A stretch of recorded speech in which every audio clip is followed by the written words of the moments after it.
big honker piece of a giant leaf spring that I have left over for making my tomahawk drift. And I'm gonna make a big, I don't know if it's gonna be big or not. I'm gonna make a hatchet, but it might be a little bit on the larger size. I don't think it's gonna be a full-blown axe, but we will see. I got this marked out. I got the forge hot, and I saved you guys all that.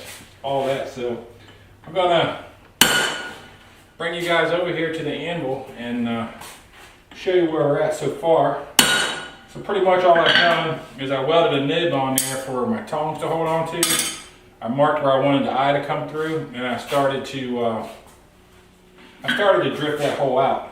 I'm actually using a cold chisel because I want to make a more of a slot than a hole. And the cold chisel seems to be actually doing a pretty good job. Once I pierce through, I'm going to switch over to probably a hammer drift and then to my tomahawk drift. So I want this to be a slip-on head. It's probably going to be a handle bigger than a regular tomahawk handle, but I do want it to slide on and have a friction fit. So this is kind of where we're at.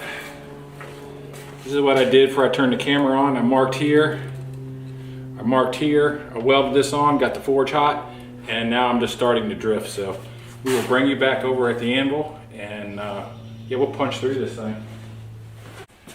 So one of the biggest problems I have had is keeping this thing on the anvil when I start punching it. Once you get down in there pretty deep, the punch kind of holds it in there. I rigged up this clamp that I have to continuously tighten, but it does help to keep the work on the cutting table. It usually helps when I hit it straight too. But I'm using my 6-pound short handle sledge by the seashore, and we're going to get our way through here, flipping it front to back. One of the reasons I'm having trouble keeping it up on the cutting block is that this side is slightly rounded. I did hammer it flat in the center versus the side that I cut through, and it's perfectly flat. So I usually don't have too much trouble keeping this side on the cutting table. When I flip it around this way, it likes to rock. So I guess I'm about a little bit past halfway through, about a quarter of the way through on both sides. So I guess it's about halfway. Clamp idea is working, just not the clamp I started with. Had to get a bigger clamp.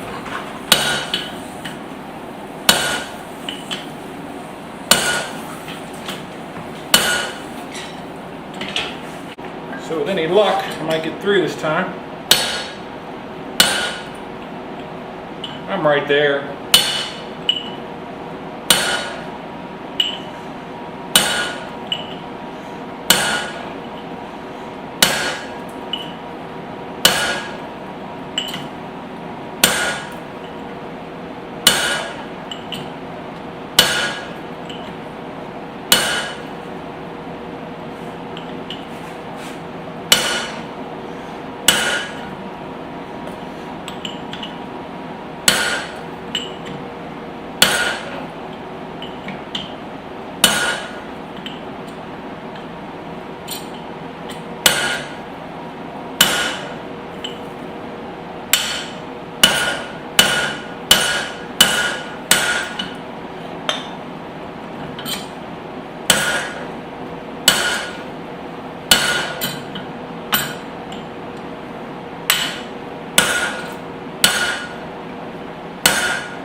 Alright, so got the slug out right here, and I use my my slot punch to do it. The chisel was starting to get it going cattywampus.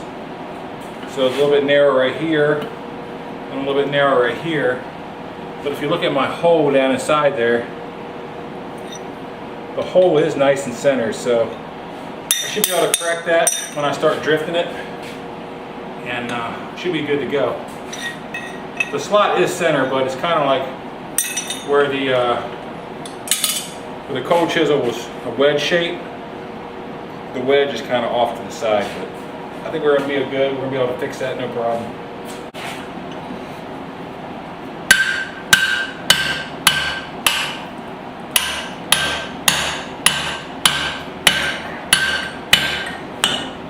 Nothing real scientific about this. I'm just trying to get the hole opened up.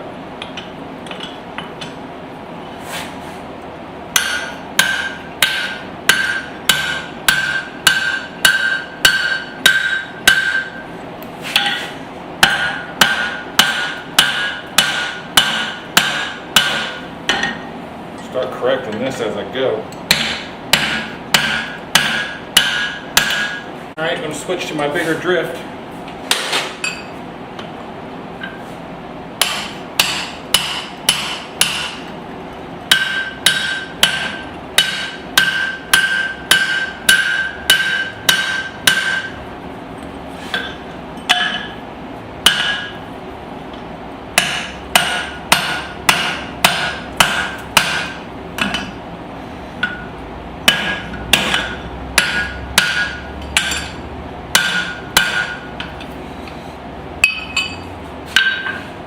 We're getting that weird angle out, a little bit at a time. Alright, so I think I got everything straightened out.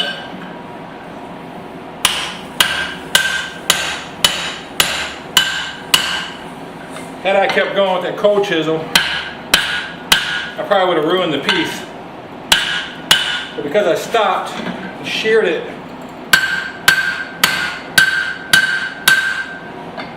with that slot punch, I was still able to get the hole in the center. Now I can just manipulate the metal around the drift to get everything centered up. Alright, so I actually have another size drift that I'm running through here before I get to the tomahawk drift. It's just a round drift.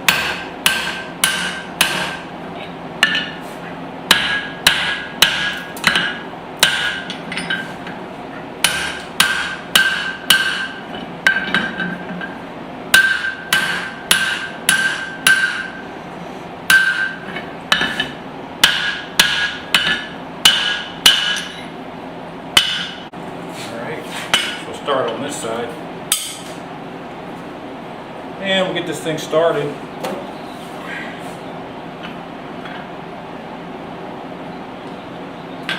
First thing we're going to do is make sure that's straight first and foremost.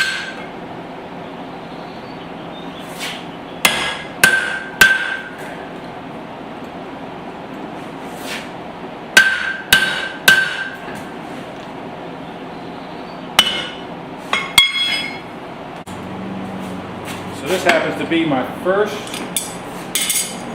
project debuting my Christ-centered ironworks wedge block holder that I welded together. Roy at Christ-centered ironworks sells these wedge block kits ready to go. Well, not ready to go, but ready to weld up. So this is its maiden voyage.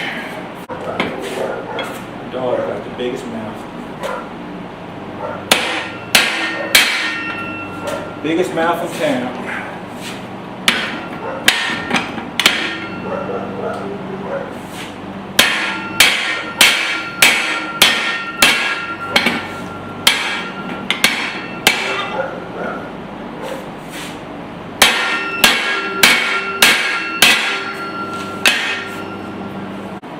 Let's just try the actual sledge block.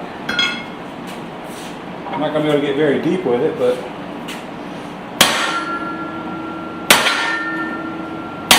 give it a try anyways.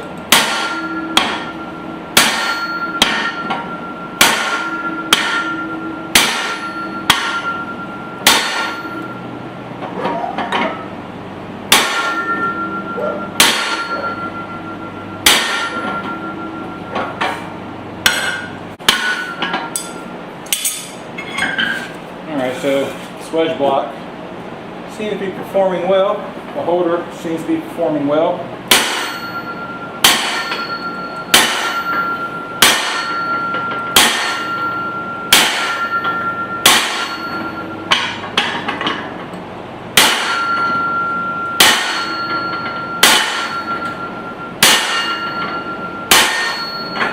I'm actually driving this in with my 6-pound sledge.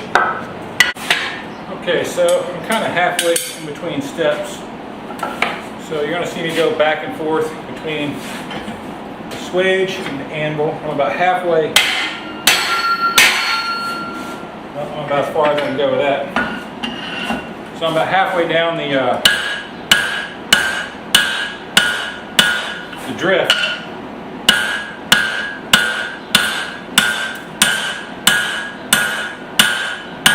I need to start shaping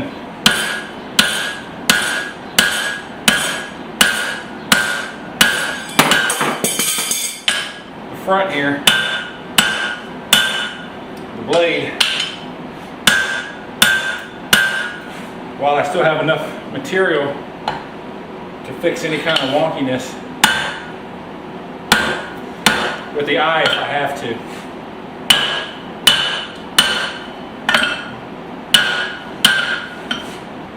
Alright, so back on my 6-pounder, trying to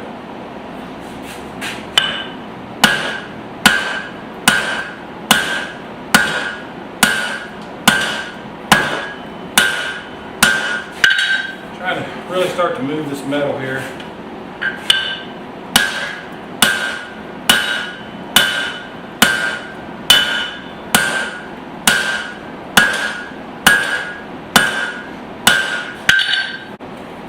Alright, so I've been shaping it up, and I'm trying to flatten out the top, so I'm going to use this setup to help accomplish that.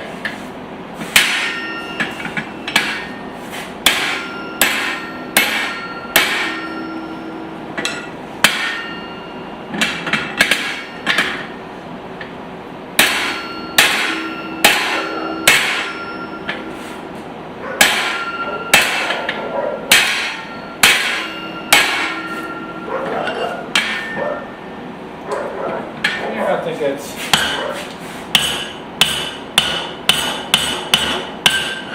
getting me where I need to be.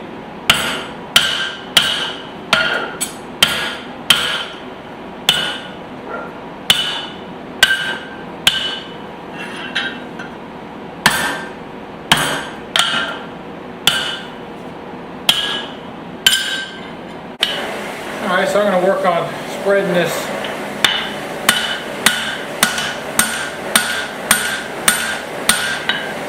blade out.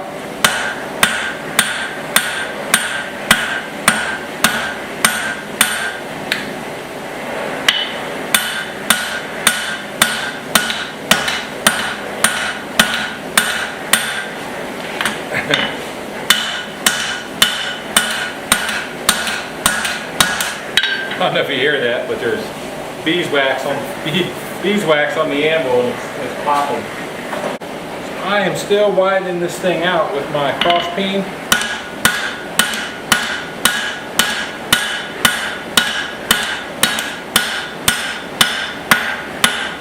I started off with a pretty big hunk.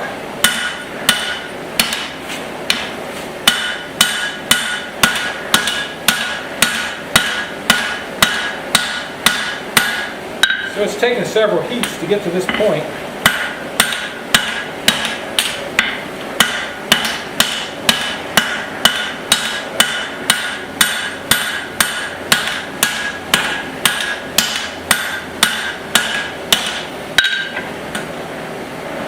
So I got to grind cold chest off the front.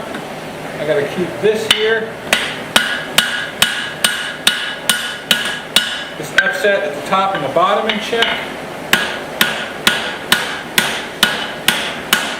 as I go.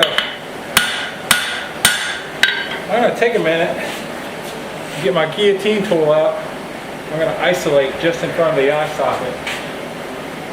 So I kind of want to have a round socket and a thinner blade. Just like my fourth heat using the guillotine tool here.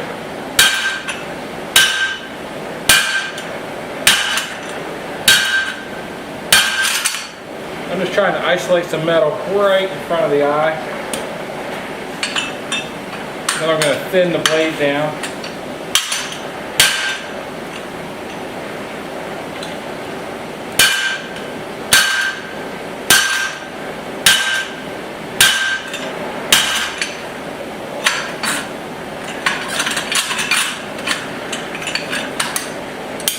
Alright, so let's see if this cross peen will.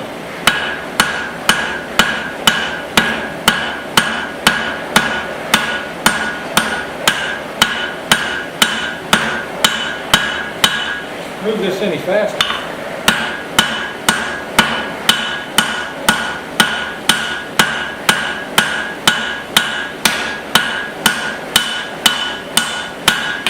A little bit heavier than my other one.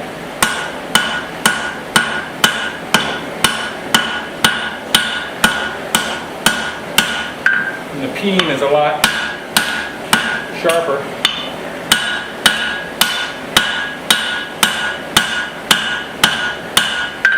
This is a constant back and forth between working on the flats and taking out the upset, especially when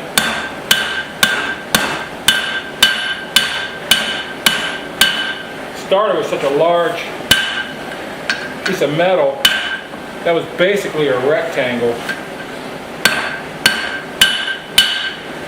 If I had started with something with a little bit of a taper, may not be quite as bad, but it's actually getting kind of out of control at the top. I might have to stop and take it over to the belt sander because it's beyond where I can keep it out. The bottom's doing pretty good though. Alright, so actually ground quite a bit off the top. There was a cold shed in there. I knew it was in there. The bottom was manageable, but yeah, there's a real big divot right here. I don't know if that was already in the metal or if that's something that formed, but I went ahead and ground that out too so it wouldn't give me problems later. And as you can see, I got it on a piece of rebar so I can hold on to it. So I'm going to go ahead and continue to widen this out.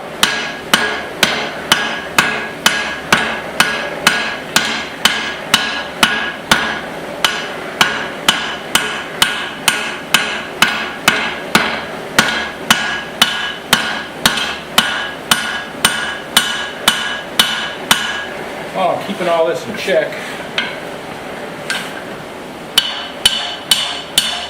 It's going to be several heats, so I will bring you back when it's close to about what it's going to look like.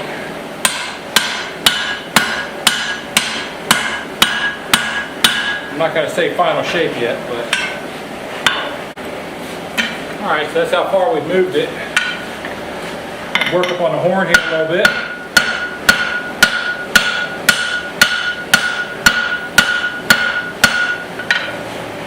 There's an upset on the bottom and the top again.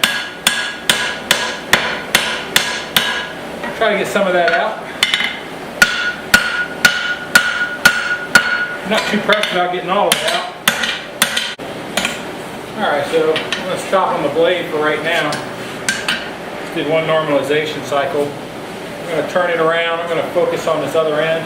I want to make a little noggin knocker. I'm going to isolate some material right behind the other side of the eye and make maybe a peen hammerhead or maybe even just a flat hammerhead. I don't know yet. That's what we'll get started on next. But I'm going to do a normalization cycle, let this thing rest. And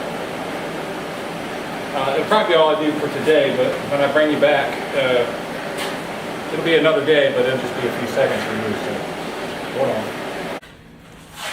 Alright, so it's day 3, and we're going to pick up on the back side of this thing like we were talking about earlier. Leave enough room material for the eye.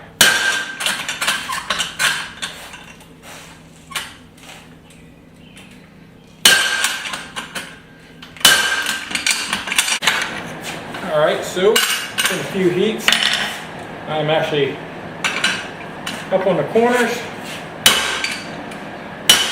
going octagon,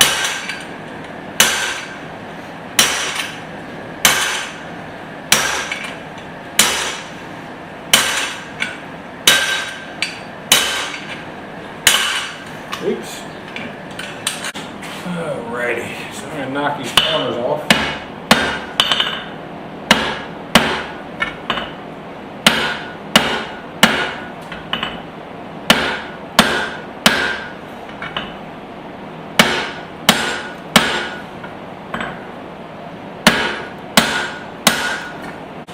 Now that I'm done with the guillotine tool for now, well, I'm going to be done with the guillotine tool, I think, for good now.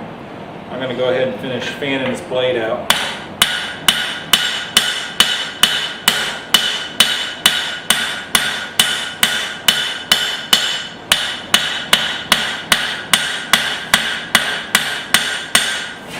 It just barely fits. It just barely fit the guillotine tool.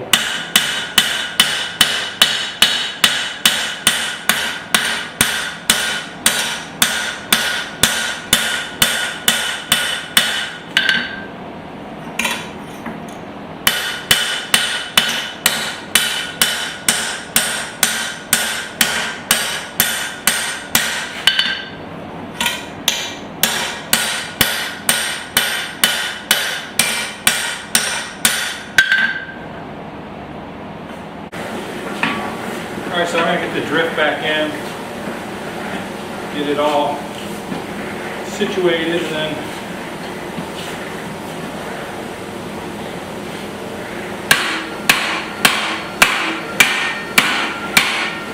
I'm going to cut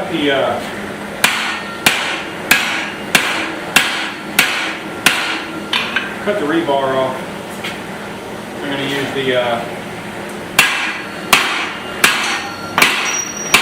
I'm going to use the drift to hold on to it.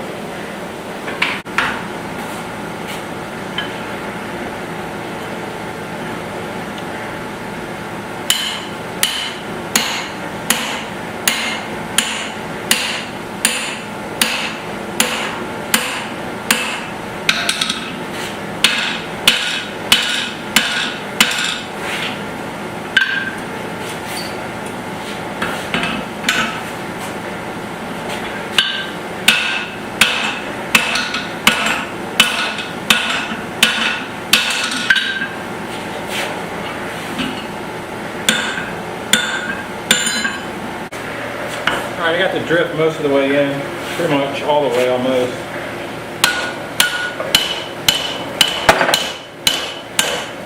I want to get this shape back to the way I had it.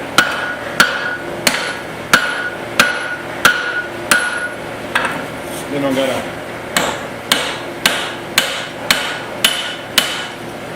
do the drift again. It had fanned out a bit more than I wanted it to at the top.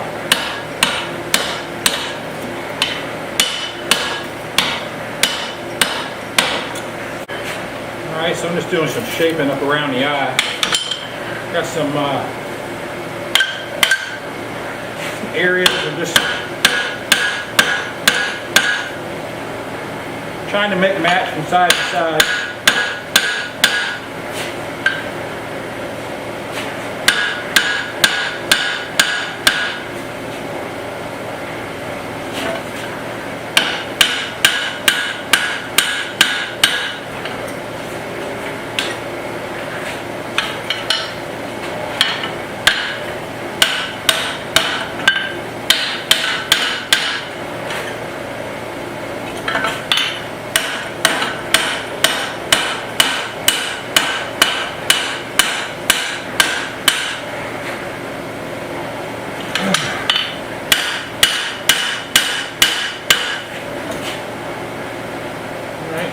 Pretty good. Alright, so I'm going to drive the punch all the way home. I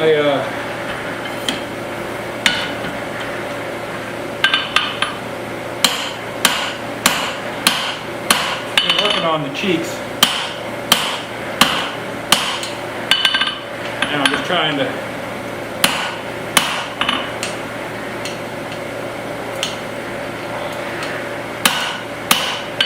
set the drift all the way down.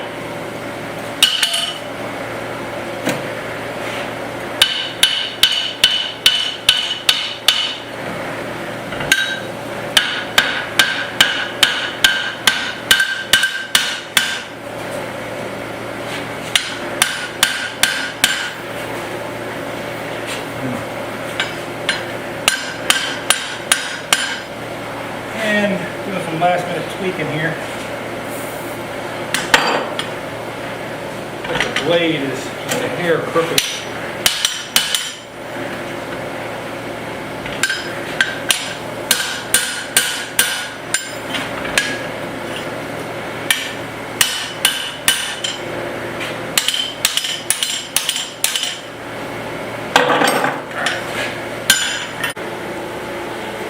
Alright, so here's the axe head. I cut it off with a piece of rebar. Now I'm going to take it over to the grinder. I'm going to go ahead and grind a profile into it. And I'm not going to video that. I'll show you when the grinding is done. Then we'll get on to a heat treat. So hold on.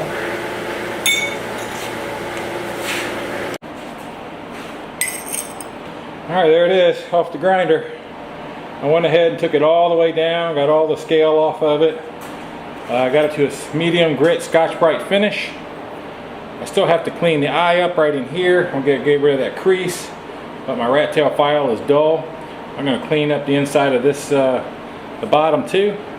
But the biggest thing I want to clean up is this little sharp B right there. I got to file that out. That kind of closed up on me when I was working on the sides here, but no big deal. A little bit of file work. So get that file work done off camera. We're going to be ready for heat treat. Then temper and a handle. So stay tuned. Alright, going in for the heat treat.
Alright, everything looks like it survived.